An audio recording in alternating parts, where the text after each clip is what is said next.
Hello again, everyone. As I promised at the Mass, which we celebrated today, I was going to read for you the homily that Pope Francis preached last Friday during his extraordinary moment of prayer. Some of you may have seen it when he gave his blessing, Urbi et Orbi, to the city and to the world. And he did that blessing, usually it's only done at Easter and Christmas. But he did it this time because he felt that the world needs it in this time of pandemic. But this is what he preached during that, as it was called, extraordinary moment of prayer. I hope it helps you, and I know that it certainly helped me.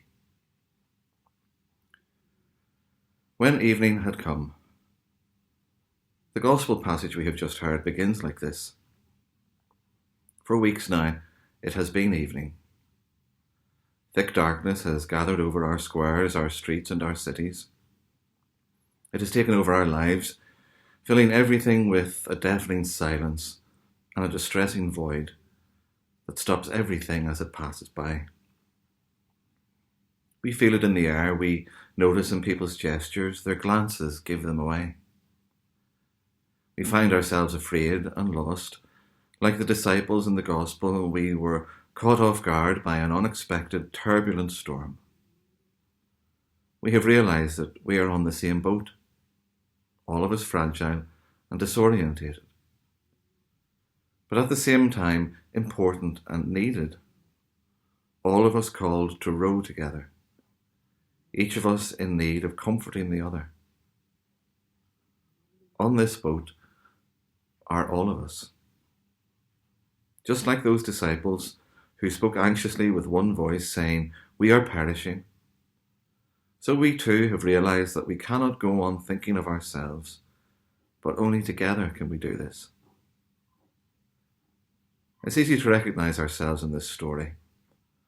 What is harder to understand is Jesus' attitude. While his disciples are quite naturally alarmed and desperate, he lies in the stern, in the part of the boat that sinks first. And what does he do? In spite of the tempest, he sleeps on soundly, trusting in the Father. This is the only time in the Gospels we see Jesus sleeping, when he wakes up. After calming the wind and the waters, he turns to the disciples in a reproaching voice. "Why are you afraid? Have you no faith?" Let us try to understand. In what does the lack of the disciples' faith consist, as contrasted with Jesus' trust? They had not stopped believing in him. In fact, they called on him. But we see how they called on him. "Teacher, do you not care if we perish? Do you not care?" They think that Jesus is not interested in them, does not care about them. One of the things that hurts us and our families most when we hear it said is, "Do you not care about me?"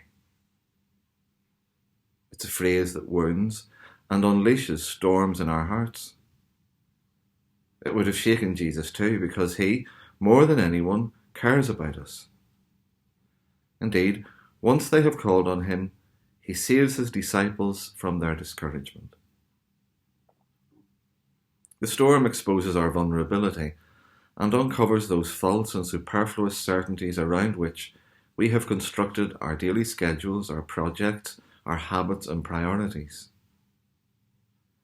It shows us how we have allowed to become dull and feeble the very things that nourish, sustain and strengthen our lives and our communities.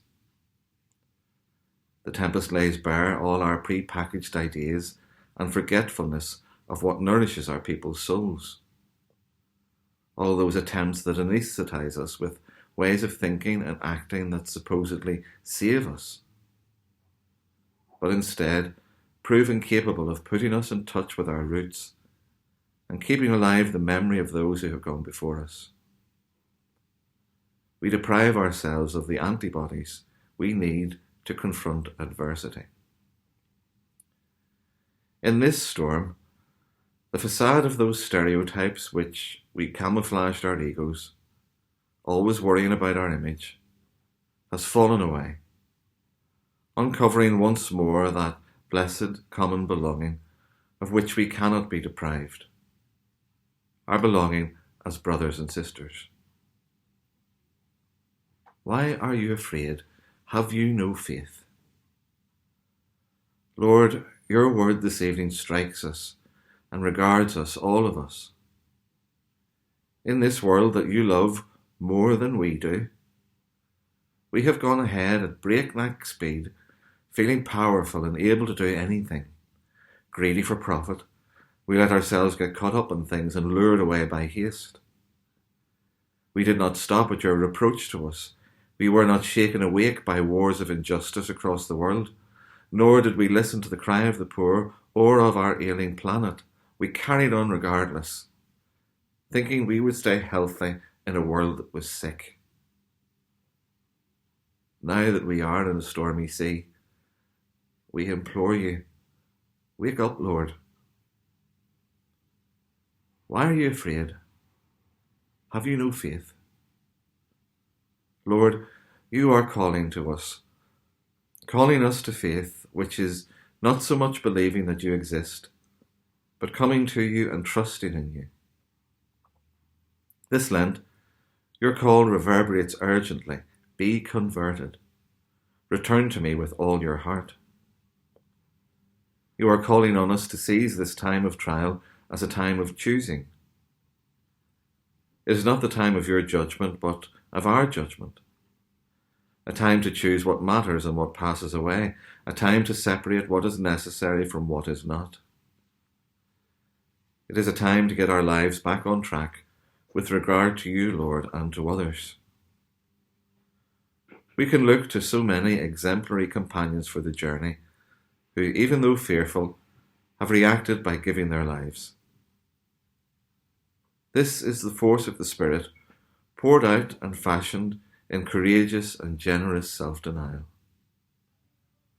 It is the life in the Spirit that can redeem, value, and demonstrate how our lives are woven together and sustained by ordinary people, often forgotten people, who do not appear in newspaper and magazine headlines, nor on the grand catwalks of the latest show, but who without any doubt are in these very days writing the decisive events of our time.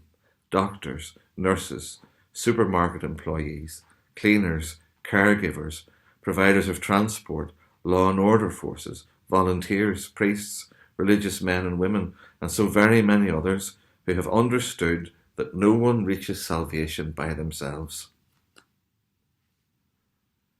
In the face of so much suffering, where the authentic development of our peoples is assessed, we experience the priestly prayer of Jesus, that they may all be one. How many people every day are exercising patience and offering hope, taking care to sow not panic but a shared responsibility? How many fathers, mothers, grandparents and teachers are showing our children in small everyday gestures how to face up to and navigate a crisis by adjusting their routines, lifting their gaze and fostering prayer? How many are praying, offering and interceding for the good of all? Prayer and quiet service, these are our victorious weapons. Why are you afraid? Have you no faith? Faith begins when we realize we are in need of salvation. We are not self-sufficient. By ourselves we founder. We need the Lord like ancient navigators need the stars. Let us invite Jesus into the boats of our lives. Let us hand over our fears to him so that he can conquer them. Like the disciples, we will experience that with him on board, there will be no shipwreck. Because this is God's strength, turning to the good everything that happens to us, even the bad things. He brings serenity into our storms, because with God, life never dies. The Lord asks us, and in the midst of our tempest, invites us to reawaken and put into practice that solidarity and hope capable of giving strength, support, and meaning to these hours when everything seems to be floundering. The Lord awakens us so as to reawaken and revive our Easter faith. We have an anchor by his cross. We have been saved. We have a rudder by his cross. We have been redeemed. We have a hope by his cross. We have been healed. We have been embraced so that nothing and no one can separate us from his redeeming love. In the midst of isolation, when we are suffering from a lack of tenderness and chances to meet up, and we experience the loss of so many things, let us once again listen to the proclamation that saves us. He is risen and is living by our side. The Lord asks us from his cross to rediscover the life that awaits us, to look towards those who look to us, to strengthen, recognize and foster the grace that lives within us. Let us not quench the wavering flame that never falters, and let us allow hope to be rekindled. Embracing his cross means finding the courage to embrace all the hardships of the present time, abandoning for a moment our eagerness for power and possessions in order to make room for the creativity that only the Spirit is capable of inspiring. It means finding the courage to create spaces where everyone can recognize that they are called, and to allow new forms of hospitality, fraternity, and solidarity. By his cross, we have been saved in order to embrace hope and let it strengthen and sustain all measures and all possible avenues for helping us protect ourselves and others. Embracing the Lord in order to embrace hope. That is the strength of faith which frees us from fear and gives us hope. Why are you afraid? Have you no faith? Dear brothers and sisters, from this place that tells of Peter's rock-solid faith, I would like this evening to entrust all of you to the Lord through the intercession of Mary, health of the people and star of the stormy sea. From this colony that embraces Rome and the whole world, may God's blessing come down upon you as a consoling embrace. Lord, may you bless the world, give health to our bodies and comfort our hearts. You ask us not to be afraid. Yet our faith is weak and we are fearful. But you, Lord, will not leave us at the mercy of the storm. Tell us again, do not be afraid. And we, together with Peter, cast all our anxieties onto you, for you care about us.